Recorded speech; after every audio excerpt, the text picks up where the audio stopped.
Just a bed he brought down. He brought down a bunch of bedding and so forth. He was pretty comfortable. But he snored. Very large cavity guy, and he snored all night. And then the furry person about 10 feet away in the tamarisk trees was snoring too. So I've got two little snoring going. And then, there's some flatulence going on between both parties and the furry person. So, who would believe I'm laying here in my tent listening to a Sasquatch snoring and flatulence, and it was about 3 in the morning I heard the baby.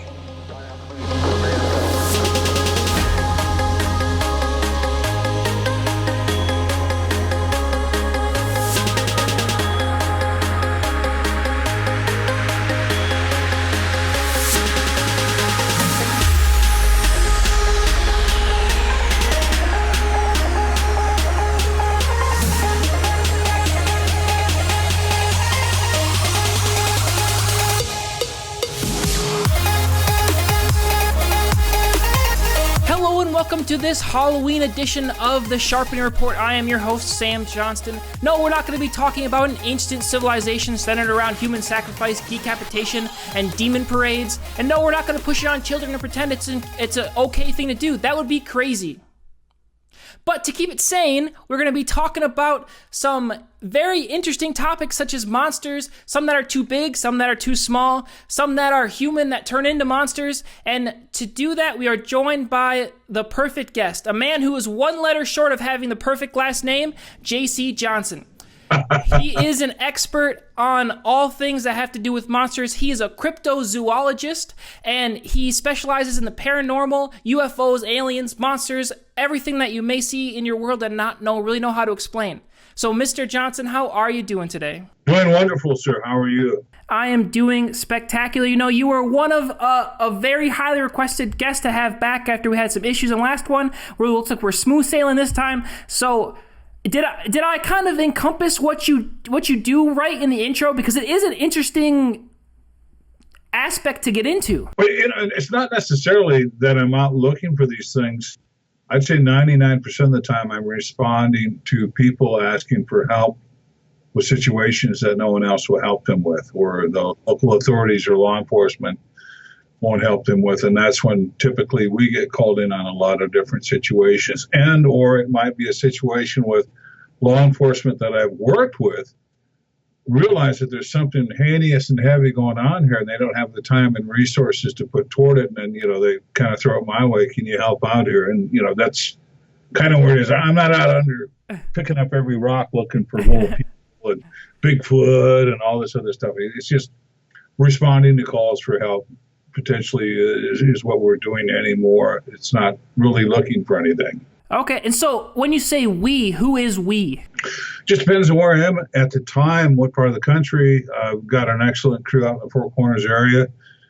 Some great folks I work with here in the upper Midwest and up near Canada. Just good people all over the place, wherever I am, wherever I hang my hat, I should say. Wonderful. So, we are coming up on Halloween, so I do want to kind of talk about this time of year. Is there any unique, for lack of a better term, monsters that come around specifically during around Halloween? Well, here's the deal, too, and this gets a bit convoluted, but what I want everyone to be really careful of. In fact, you should avoid the Hallows Eve altogether. Yeah. Okay. Don't do it! No! Don't do it! It's for children. There's candy and treats and it's parties. And don't do it. Don't do it. Amen. If you do, be careful, because you could be making an invitation to something. And that's what all of these little requiems and maggots and things that are hanging around, that we're surrounded by continuously and constantly, are these things looking for an invitation. Be careful not to make that invitation. Don't do it. Be careful. Yeah, that's definitely a good point as we enter into this group of festivities. It's so fun. It would be so fun to go to your church and be involved with trunk or treat, but in reality, the spiritual world we live in, that is not the best idea. But transitioning into what you find yourself doing and helping people, is there a rise of people seeing things around the Halloween time? I wouldn't necessarily think so. And the thing is, I don't do the ghosty ghost stuff. I only take on flesh and blood. If you saw something in flesh and blood, that's when I would get involved. The ghosty ghost stuff I will give to a priest who I trust, or, a man of God, a woman of God.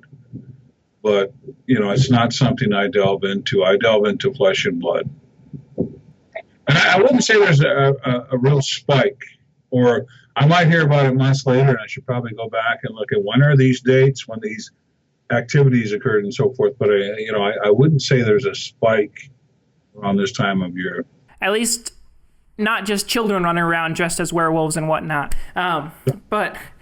So what, I've listened to a lot of your interviews recently. And so if you guys want to know where Mr. Johnston comes from, his past, and how he started on this whole thing, listen to the episode on the Sharpening Report before this, or any other interview. So I don't really want to talk about your background too much because it's been covered a lot.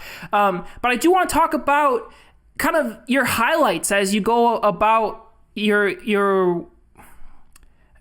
business. I guess it's kind of, I have a hard time finding the right terms to use, but so am I too. I think I was talking to my sister the other day, and there was a paranormal thingy going on in Fargo.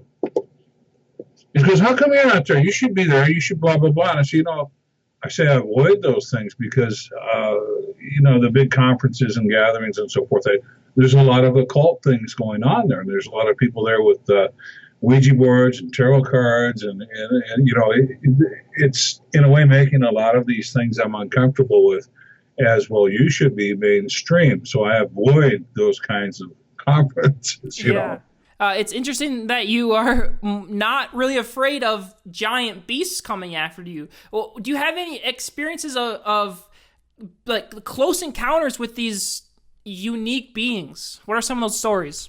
Well, as far as the furry people, and when I refer to the furry people, it's AKA Sasquatch, Bigfoot, probably 20 different types of hairy hominids throughout the North Americas. And I can't give you an umbrella description or a genus of their complete background or heredity or everything like that. If you're upright walking hominid and hairy, I'm probably going to call you the furry people. And once again, when we dissect each and every situation, we could be dealing with 20 different possibilities with upright walking hairy hominids. So there is no umbrella description. There's no easy explanation for all of these different types of hairy hominids. But I've been close enough to them to feel their breath and their body heat on my back. Wow. Can you tell us that story?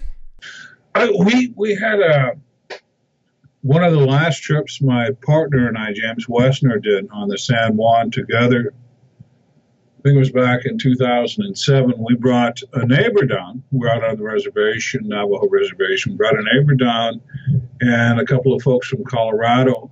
And we just wanted to run a nice, clean, smooth river trip where everybody has a good time. And we travel so many miles out in the middle of nowhere. And then we've got a camp area that we've been using time and time again. We're going to set up there, build everybody's tents and houses, get them all set up and comfortable for the evening, make a fire, pass out the MRE so everybody can eat and so forth. And we didn't expect to have company.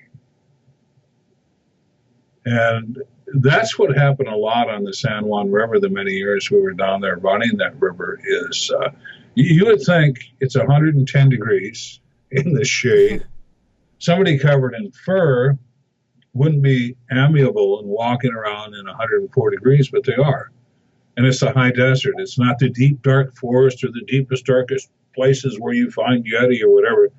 It's the San Juan River, the high desert, 5,000 feet elevation, incredible temperatures in the summertime and incredible temperatures in the wintertime. So, I mean, it's not ideal habitat for somebody who needs probably 5,500 to 6,000 calories a day to make that skin suit amiable. But interesting. And it wasn't something I wanted to run into. I'd gotten away from Arizona and the Mogollon Rim, where we'd had encounters early on many, many years ago. And I was thinking I'd come to the Four Corners area up here on the Navajo Reservation. There's not going to be those kinds of things going on. So you said you had one breathing down your neck? Well, essentially, going off into this, we were just about dark 30. My partner shot, and I heard something coming down the back canyon, and heard it crunching across the rocks bipedally, and then it hit the grass.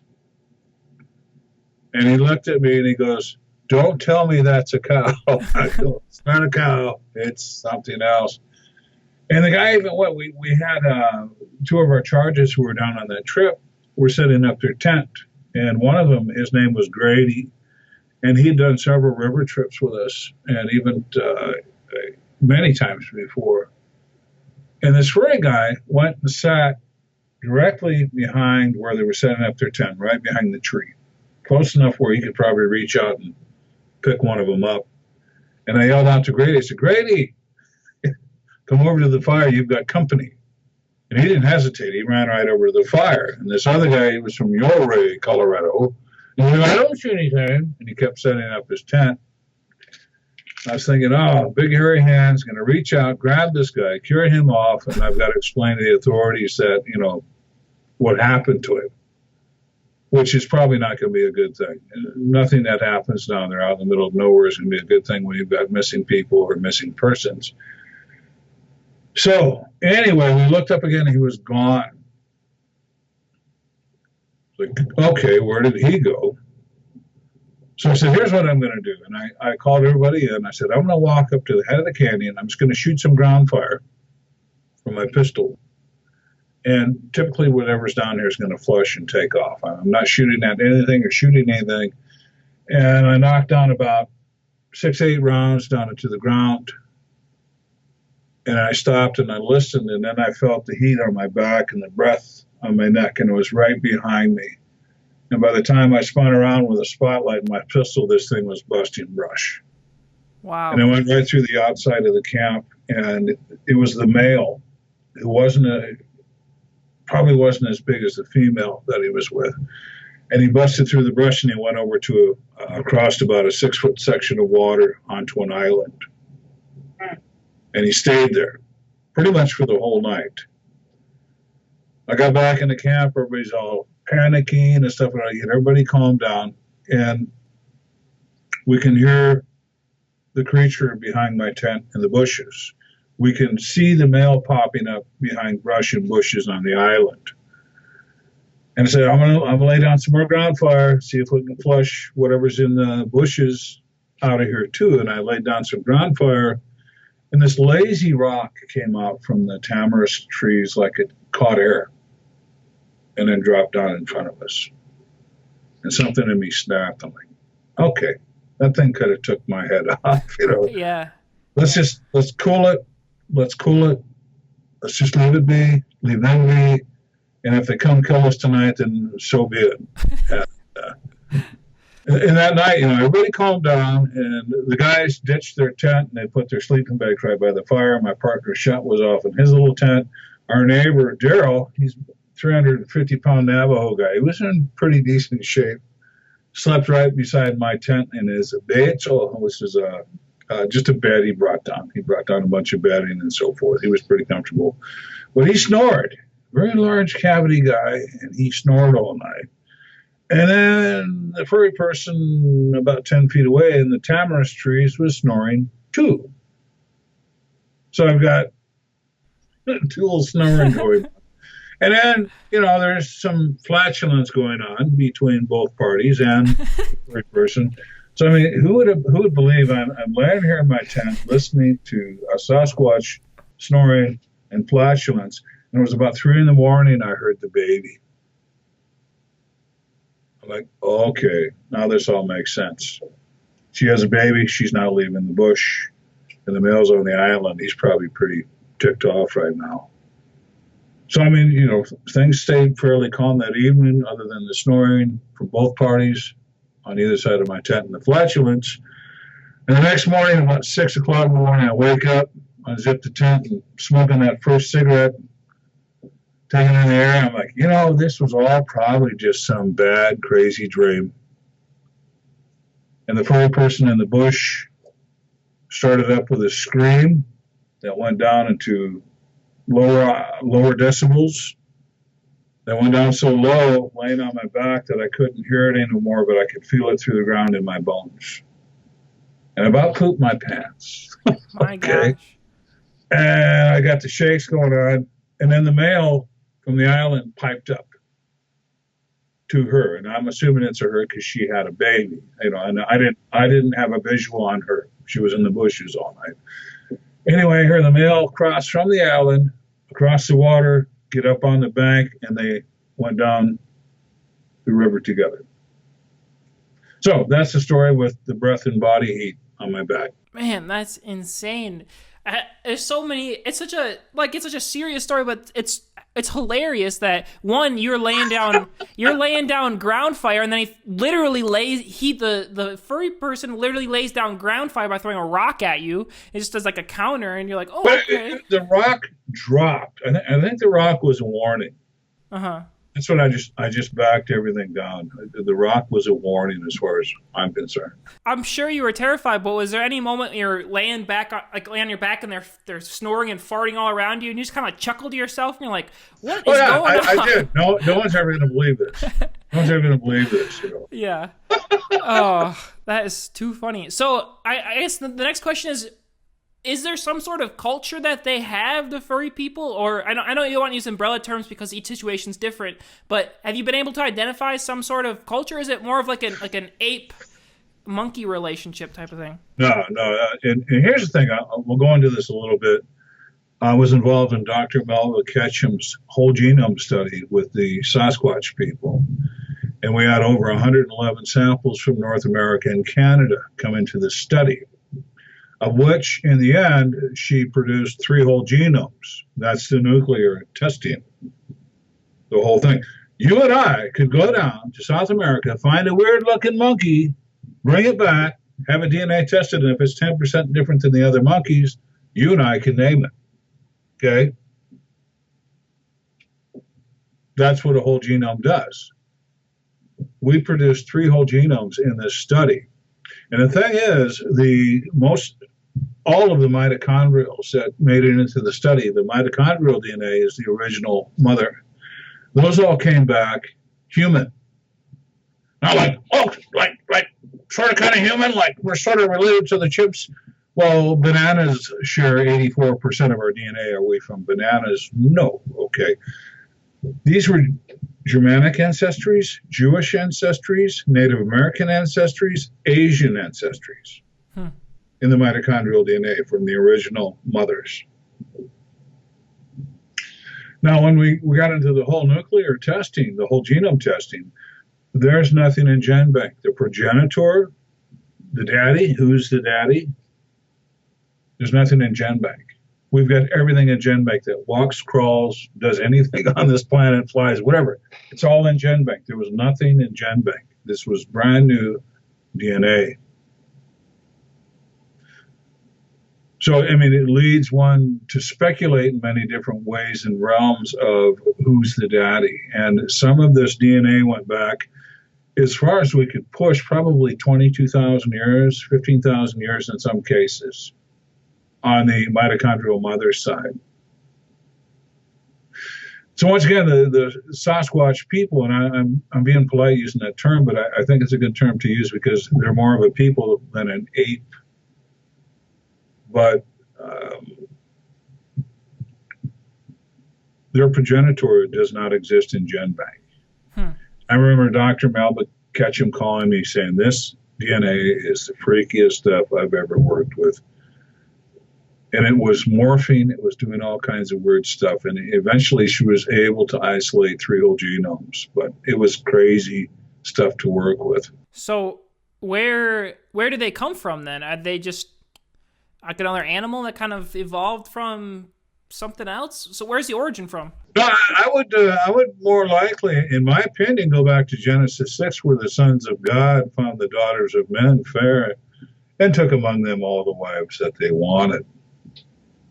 And from that, we got the freakish, crazy offspring. And we go off into the book of Yasher and the book of Jubilees, and especially the Ethiopian text of the book of Enoch that goes directly into what the Watchers did. Right.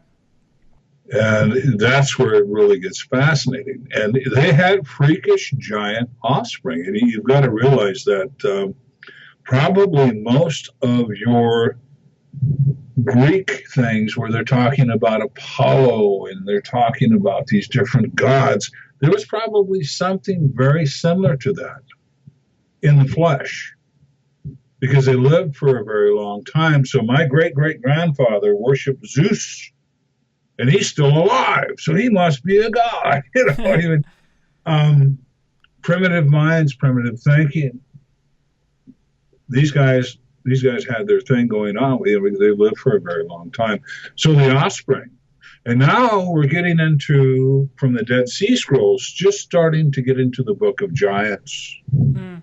And that's some amazing stuff. What they're sharing with us is some really amazing stuff. But the Book of Giants from the Dead Sea Scrolls talks about, the genetic manipulation that went on that they were doing. And even the ones, when they mixed their DNA with animals, they still thought of them as like their little pets or little children in a lesser form.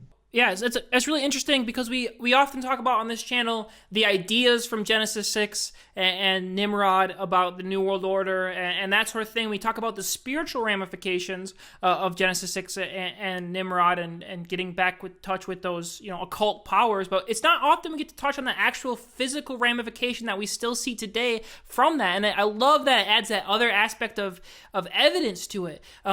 So do you think that there's occult ties to these beings, or are they possessed by demons, or that's where the question comes to mind, because I would believe, with all the different topics that we've covered and all the different topics that are on our YouTube channel, probably 95% of what I've been dealing with are genetic manipulations, mostly from a very long time ago. Mm-hmm. That's what we're dealing with. And they were successful genetic manipulations, obviously, because they're still reproducing today and they're still evident with us today here in the flesh, for the most part. Mm-hmm.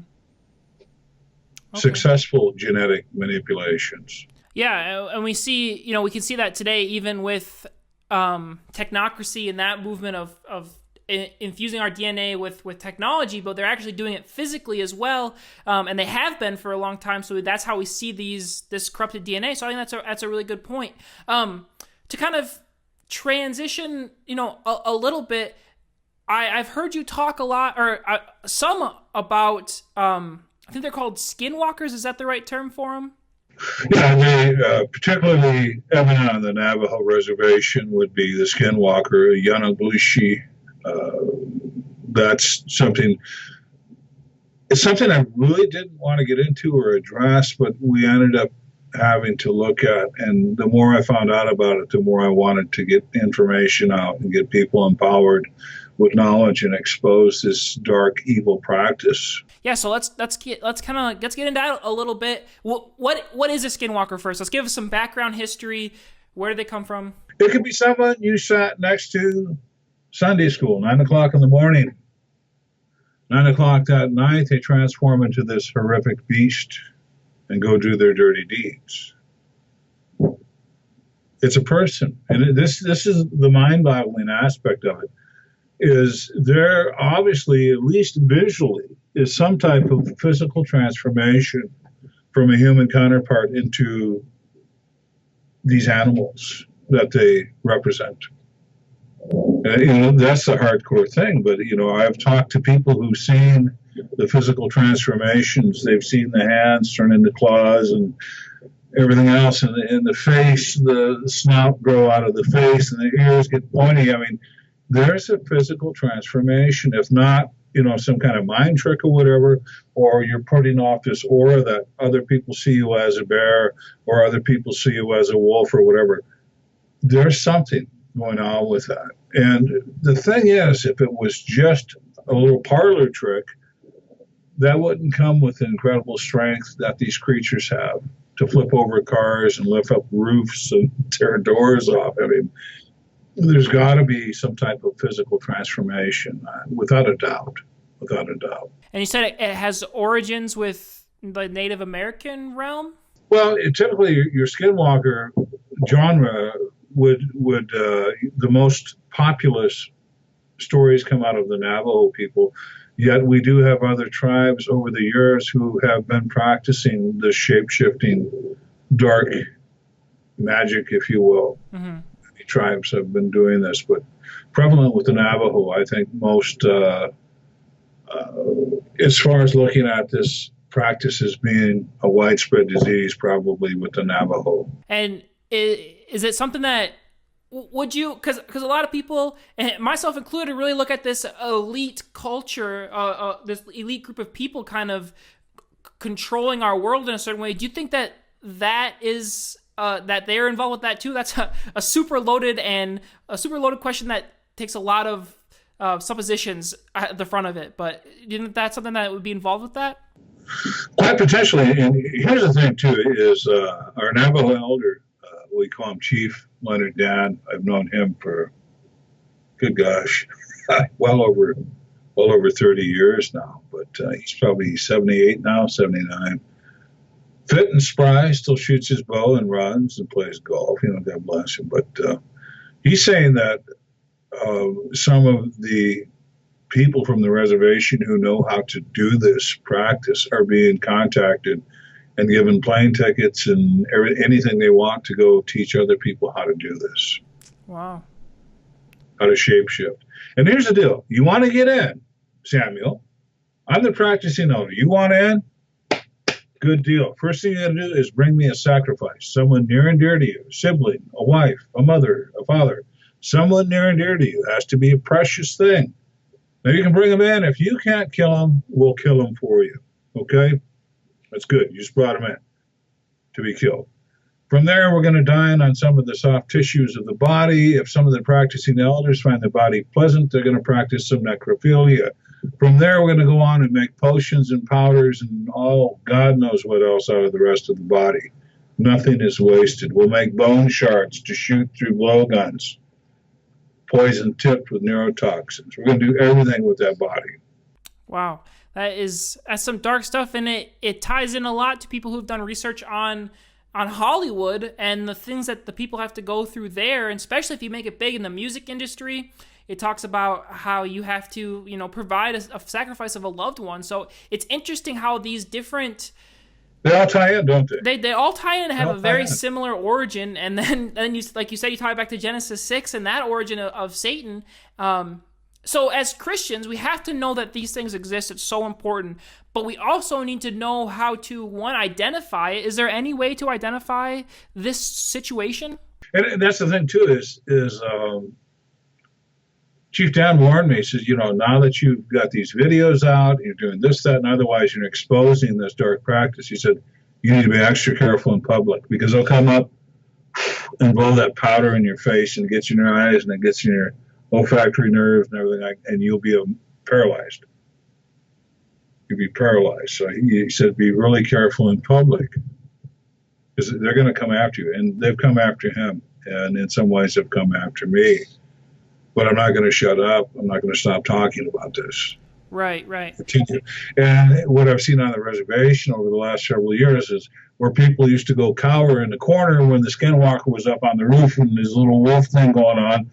Now they're going out with 12 gauges and deer rifles are like, bang, bang, bang. Okay. They're empowering themselves because they have the knowledge not to be afraid of these things anymore. And I understand a lot of these guys, and it's unfortunate, a lot of these guys have wealth and power within the tribe, and they've got a support system to do what it is that they're doing. And when we roll over to the more end of the Caucasian end of the upright walking wolf-in type situation, they have support systems, and they have their meetings, and they have their little club or whatever that does what they do. And it's very similar to what's going on with the Skinwalker, as in the were or the wolfen or the werewolf situation when it comes to the Caucasian people. Very similar practices and very similar support systems to cover their evil doings. And with the were and the werewolf, they hunt, and they kill and eat people. And and have people involved in their ranks and their club that will cover for them, and it's unfortunate. So other than a shotgun, as Christians, is there anything that we can do to stand up against this, just absolute evil that it takes to get through this? And what can we do as Christians to kind of stand up against it? Number one, I would call on Christ, as I've done many times. And if you're sincerely connected with the Christ, that's a start. That's a start. I would definitely agree with that. It's a spiritual issue, so you need to attack the spiritual roots of it by calling on the name of Jesus. So I 100% agree. So to keep the theme going of strange beings, have you ever done any work on things like vampires? That's probably something I haven't been called in on yet, but there are psychic vampires, and there are people out there who drain people in the same fashion as you would your typical bloodsucker. And that's prevalent out there. That is rampant, actually. There are soul suckers out there that just will drain you. Do you know what's the purpose behind that, just besides they like the taste of it? Well, they like the taste of draining your energy, too. And just as they would like the taste of draining your blood. I've been on several investigations where we have bloodless situations in cattle mutilations, sheep mutilations, where there's no blood and the blood's been drained from creatures. So in this case, it is typically probably something that's a bloodsucker. I wouldn't put it under the umbrella of vampire because we don't know what they are. One of the investigations on YouTube is bloodless carnage at sheep pen, and when we went out to investigate, some of the sheep were still up and alive that had been mangled and knocked around pretty good. The other sheep that are dead, there's some pretty horrific wounds going on that you can see photos of and so forth. But doing the physical examination of the scene, we've got some horseshoe-shaped prints that start up on a little ridge and go down to the sheep corral. And the horseshoe-shaped prints go to a big piece of plywood that's on the sheep corral. And what he does, he's got three or four claws going down the plywood, slowly, methodically. And what he's doing, he's working up the blood of these sheep with his scratch marks going down the plywood. So when he finally goes and knocks the blood out of these guys and sucks them out or whatever, he's going to get the endorphins and everything else, and which goes back to the devil worshiping thing where when they do the sacrifice, they work these people up to get the blood pumped up full of endorphins. So when they do drink the blood, they get the max whatever out of the blood. Our bloodsucker in this situation was doing it by scratching his claws to get the sheep worked up running around the pen. Then methodically goes in and takes everybody out, took out a 400-pound ram. And one of the less obvious ones was a little sheep, just a shot to the jugular vein, and all its blood had been drained out. So that's a video you can go look at. Bloodless Carnage at Sheep and J.C. Johnson. Yeah, guys, definitely go check out his YouTube channel. It has a lot of really interesting videos of just actually being out on the field and videotaping these things. It's really intriguing to watch. And you brought up the blood, which is so important because the blood is the root of everything. Is we call on the blood of Jesus, and that's why Jesus' blood was drained for us, because there is a truth there about the blood, and they use it for evil, and they use this human blood or animal's blood to try to get this power. But Jesus died for us and gave us his blood because of the power that blood has. So I think that's the parallel truth there, and that's important to recognize. No, you got to realize evil imitates good. Evil imitates good. Always. So, they do a reversal of the good things to suit their means, but they parallel a lot of different stuff. So I think that should be the root of our conversation here, is the parallelness and the reality of the evil in our world is if you are a Christian and you're a true Christian, you're fighting the battle every day, you need to realize that there is Satan's out there, and he's trying to trick people subtly into falling for these things that are similar, but also he's just doing the exact same thing in a different light, so that's really important. So kind of, again, moving along this interesting train of different monsters, what other monsters haven't we covered? I know you talked a little bit about little people and their influence on, certain different aspects. I remember telling a story about an old lady who feeds them every day. Yeah. Well, before we get started, explain what little people are. Well, the thing is, there's no umbrella for that either. With the Navajo people, they've got the little people. And as of late up here in northern Minnesota and near Canada, we've got the Bagwajawini. I hope I'm saying it right. Forgive me, my Ojibwa friends. So that's another little people, and that's another video on YouTube. The little people of northern Minnesota, I believe, it's on YouTube. And we got a pretty good picture of this dude. And he's painted up. He's got a little war paint under his eyes, and he's just a creepy looking little guy. So going back to the Bagwajawini, I was out there with Ron Shaw. Ron Shaw, that's a long story, but he had contacted me to come up and talk to him and investigate his area. He, on his off season, picks morel mushrooms and chaga mushrooms. Chaga mushrooms you've heard about on InfoWars and everything else. It's supposed to make you more virile and everything like that. But he gets incredible money for these chaga mushrooms. And then the morel mushrooms go in steakhouses. You get a morel mushroom on the side or two. It's $9.95 in addition to what your steak costs. So, it's a sought-after mushroom. So it's well worth his time to go get these things.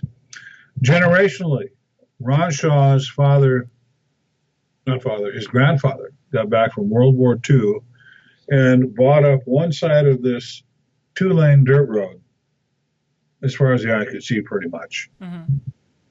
After World War II, with the money he came back with. And subsequently, a lot of the family members have moved in from the 1940s up until present. So we've got a lot of that family down one side of the road. And it's really remote. Early on, Ron growing up, his grandparents did some trapping for Department of Natural Resources. They would go after nuisance animals and trap them. And that's when Ron started seeing some of the stuff that they trapped in these traps get mutilated, have the hides ripped up and things like that. And then that's when Ron started listening. He was just a little kid, but even then back, he realized that there was something strange going on. And it was the old bitch, and excuse my language, that's what they called this female dog person. And this female dog person used to just terrorize the grandmother, Ron Shaw's grandmother. Anyway, long story short, it's either siblings or grandchildren or whatever that are presently in the area that I've witnessed. I witnessed a male. He's about 8.5 feet tall. He's kind of fawn-colored. Walks upright. He has hands. And I witnessed a Lura, and she looks more like she doesn't look like a wolf. She looks like a Newfoundland. It's got that kind of face. The male looks more like a wolf. She doesn't. But we've named her Allura, and we believe potentially, possibly, we don't know, I have no idea, but she might be kin to the old female patriarch that terrorized his grandmother. But they're out there. And now there's another dog entity that walks upright that Ron has named Crow. And he has similar markings on his neck. He's got a white triangle patch on his neck like Allura. So we're assuming, of course we don't know, we're assuming that that's one of her kids, one of her litter, one of her pups. He's only about 7 feet tall. He's not full grown yet. So anyway, long story short, he took me to where he first ran into the close encounter with this Allura. And the male, whether it's her brother or husband or, whatever, we don't know. But he was out picking the mushrooms, and he looked up and he saw this thing looking at him. He goes, "That's a bear." Then he saw a hand go on the outside of the tree that it was behind. And he goes, "Oh, bears don't have hands. That's not a bear." And then she stood up. And he didn't have a gun on him. Now he does, because I got him his permit to carry from Minnesota, which I teach. I do firearms training. Anyway, all he had was some cheap hornet spray from the dollar store and a lighter. And he made a flamethrower. And she took off, ran around him and ran up the side of a tree and took off. So he's on his way out down the trail, freaked out, obviously, and the male is blocking the trail. Took his cheap dollar store hornet spray, made another flamethrower, shot it at him.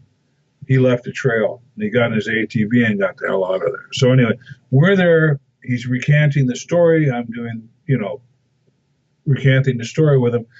I took several pictures. In one of the pictures, my photo expert, Judy Klein, found this little green dude in the ferns. And it's a pretty good photo. So with that photo, we went and investigated further with the Ojibwa up in the area, and that's where we got to name the Magwajawini, the little people. And then we got all kinds of little people stories and blah, blah, blah, on and on and on. Of interest, Corey Kelly in 2006 in that very same area. And this is one of David Pilotti's missing 411 stories. Goes missing. They find his ATV, his dog, his clothes. They don't find him. They searched and searched and searched. They even brought in the Canadian Air Force to look for him. Nothing.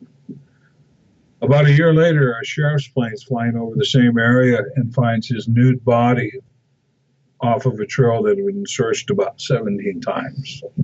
It was Corey Kelly. Now, I'll tell you about the Northwoods. If my corpse is dropped out 100 yards from here by morning, I will be scattered to the four. It's okay. To find an intact person after all this time is impossible. But he was found intact. So the stories we get from the Ojibwa is he had been taken by the little people, the Bagwajawini, and he had escaped. And he escaped the wrong time of year because he was naked, and he probably died of hypothermia. And that's just what the coroner said he died of, hypothermia. A year later, how do you determine a person died of hypothermia if you've been out in the elements for a year? Because he wasn't out in the elements for a year. He was a recent escapee. And that's the thing. Early on, Ron works with search and rescue up there, and they went out to help look for Corey Kelly. And he said the feds hit town, the FBI hit town, the black vehicles with the dark tinted windows hit town. And that's when pretty much anybody outside of them was shut down from looking for Corey Kelly. So obviously they realized something fairly heinous had happened. And that's when the feds took over the investigation and wouldn't let any other people come into the search and rescue. Wow. So so the little people kidnapped him. That's what we're told. For whatever. So these little people, do they have their own society? Are they like normal humans, just smaller, tribal based? And I don't know. And one of the other reports is a father and a son, Ojibwa, were out hunting. And the father lost track of his son, followed his prints, and then was just seeing the end of his legs go down into a root system. Went and grabbed his legs and pulled him out. And the young men said the little people had him. So they were taking him down. And going back to little people in the Navajo lore, just tons and tons and tons of stuff over the years that folks have shared with me. But once again, going back to the lady, I was in Walmart. And my Navajo isn't the best, but this lady in Navajo wanted a Barbie tea set. a Barbie tea set. And she wasn't saying it right. And I kind of did a little translation and helped out. And then I got the person at Walmart, and we went over to the Barbie stuff, and we got the little Barbie tea set. Little plates and cups, cute. And I asked her, no, is that for your granddaughter? And she said, no, it's for my friends. I'm like, oh, okay. Come to find out, this lady has been feeding them for years. And she slices up watermelon, little pieces of meat, and, cooks them up, cool stuff, and puts it out on the table. And they come in usually after dark, and they eat. And they leave her a tea in little bags, little baggies, and they leave her tobacco. And she smokes the tobacco and drinks the tea. She's in her 90s. She looks like she's 60. They're taking care of her. In our Navajo Skinwalkers and Legends, Chief Leonard Dan has a picture of a little person on a rock. So if we see one, what should we do? Should we just take them out with a crossbow or no, leave them alone? Leave them alone. Oh, okay. Leave them alone. Unless they're coming at you, if they got a little Chucky knife in their hand, they're going to stab you. I mean, self-defense, obviously. Yeah, but not the crossbow. Okay. No, okay. No. Well, I'll find a use for it. Anyway.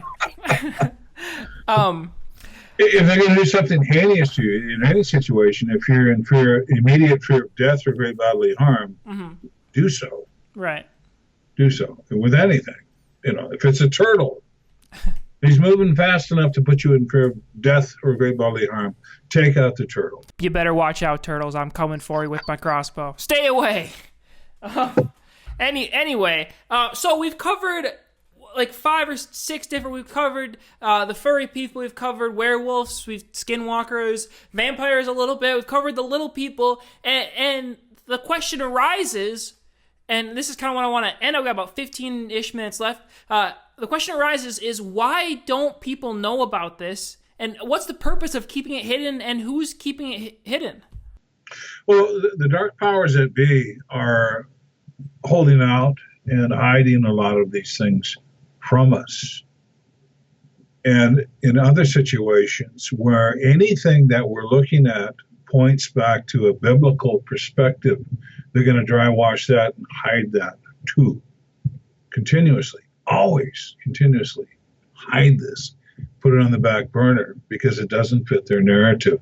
The Smithsonian, early on, when we read about Farmer Brown in 1909, dug up a 12-foot tall skeleton in his field. And someone from the Smithsonian is on his way out to confer with him. And then we never hear about Farmer Brown again. Smithsonian is your early cover-up in CIA. Anything that didn't fit their agenda got put down in the basement or potentially, obviously, destroyed if it doesn't fit their agenda. Down in the basements of Smithsonian with the proper credentials, you can go look at over 300 giant skeletons. Yeah, I heard that before. You can't take pictures, but with the proper credentials, you're allowed to go down there. They can't fit them into a timeline or a narrative with the evolutionary factor, so they're just going to hide them and make them go away. Another thing I was involved in is, real quick, since we're running out of time, 1909, G.E. Kincaid is doing a solo trip down the Grand Canyon.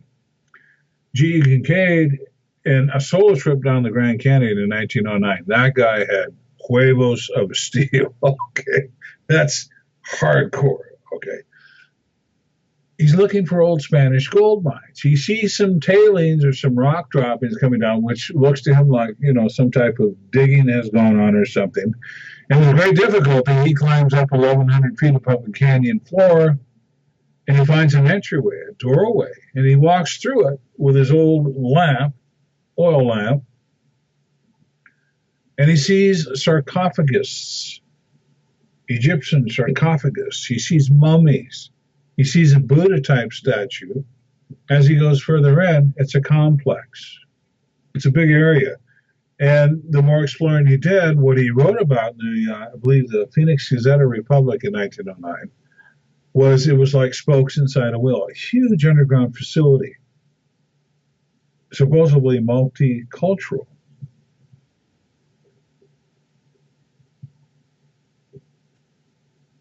It's interesting too because I don't. This all ties in with the Anunnaki, and the Anunnaki are still out there. They're out there and they're real. I could go on for hours.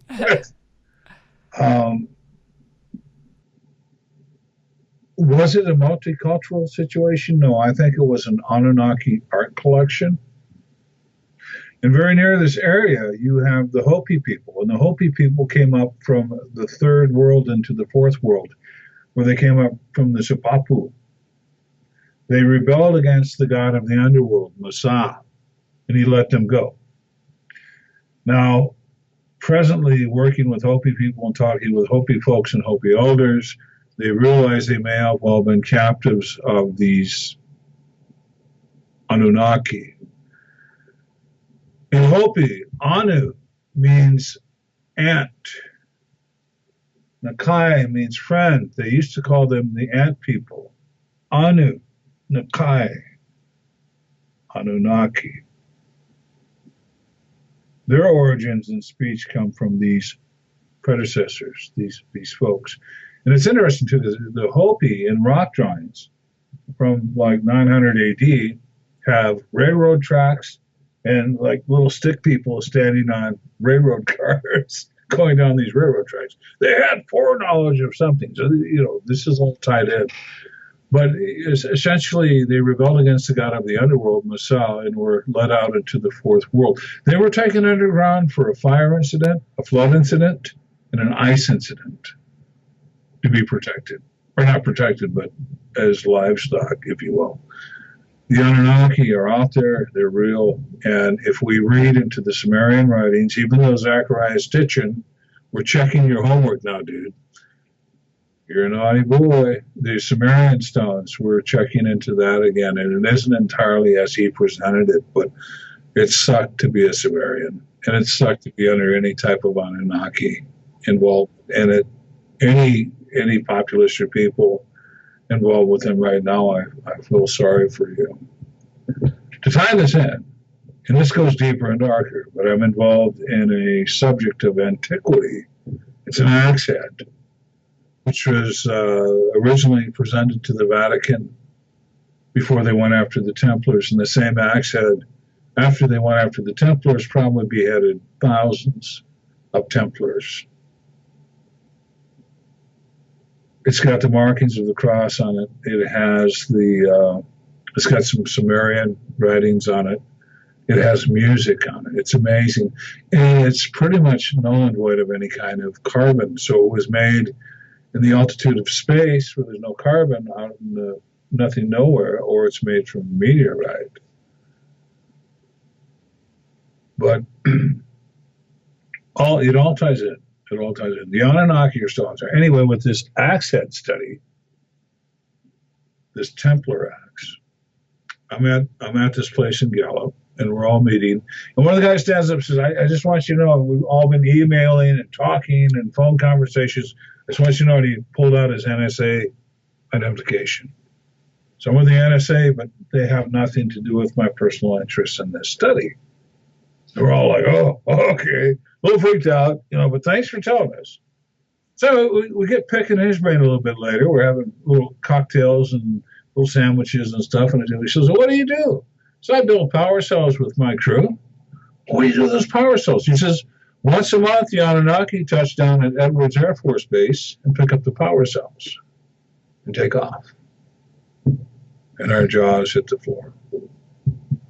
They're still out there. And there's still powers working with them. So be very careful. There's so many different odds and ends and entities and affiliations out there. My God. And it is my God. That's the affiliation I have. Not all these other deep, dark, posthumous entities. Frightening. They're out there. Stuff's all out there. Still going on, unbeknownst to most people. Most people need to really wake up. Wake up. The sleeper must awaken.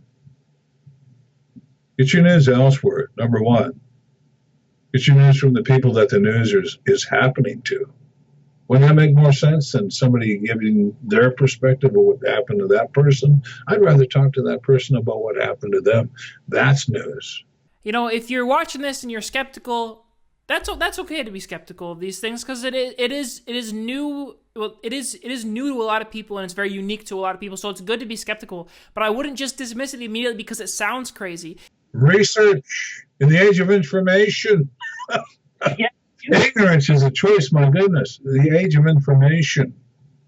It's all out there. Now be discerning, test the spirits, as they would say, test the spirits. But I mean, all the information is out there for a discernible person. Yeah, it's so important to do your research, because there's a lot of misinformation out there as well to point you in the wrong direction. But you as a Christian, you need to identify these things, whether these stories are real stories. People tell them, so there is a spiritual implication there at some point. Whether the stories are real or they're not real, there's a reason that these stories are here. And it's my opinion and Mr. Johnston's opinion that a lot of these stories have root in truth, and you have to identify, what does that mean to me as a person and as a spiritual person? How do I identify that? How does that fit into my worldview as a whole? And if you're just going to dismiss it without doing research, that's just lazy, and that's on a path to deception, and that's on a path of falling away from the true Christian faith if you don't really do your research on this thing and come to the truth yourself. Well, just remember, and take this home and take this to heart. As in the days of Noah, so shall be the returning of the Son of Man. As in the days of Noah, we had all this genetic manipulation going on, all these weird things going on. Those things are going on right now. That genetic manipulations from a very long time ago that were successful are among us right now. Many of them in hiding, just probably waiting for their marching orders. And that's, I stand on the tip of the spear on that end going, a lot of this stuff should have killed me years ago and ripped my head off. They're just waiting for their marching orders.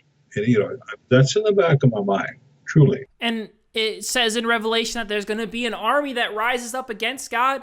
Revelation 19, it says that. So what does this army look like? Are we talking right now about the army of Satan that's going to rise up? And that's a very real possibility. And so if you don't believe these things, I'm not saying that you're not a Christian by any means, but I'm saying that it's important to do your research and know why. There's definitely biblical evidence for this type of thing. And if there's biblical evidence, then it's worth studying for sure. So with that being said, Mr. Johnston, thank you so much for coming on the Sharpening Report and guiding us down this Halloween-themed real-life encounter with different beings and monsters, and it was just a true joy. Where can people find you? How can they support you? And what are you doing next? I don't need your support, but I would love your prayers. You can find us on J.C. Johnson YouTube channel, and we've got Crypto Four Corners International on Facebook and Crypto Four Corners on Facebook. Go there and like us.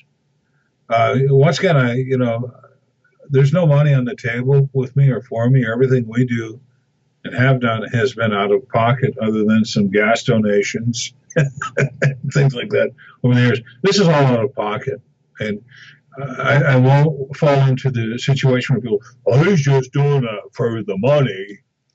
I'm looking for this mysterious cryptid check writer. He's more elusive than Bigfoot, the Loch Ness Monster, Chupacabra. Where's this mysterious check writer? That's the guy I need to find. I need to go look for this guy. There's no money in this. It's out of pocket. If you're making money, fine. If you have a product, fine. God bless you. But I don't have anything for sale. I have nothing to sell you, just things to tell you.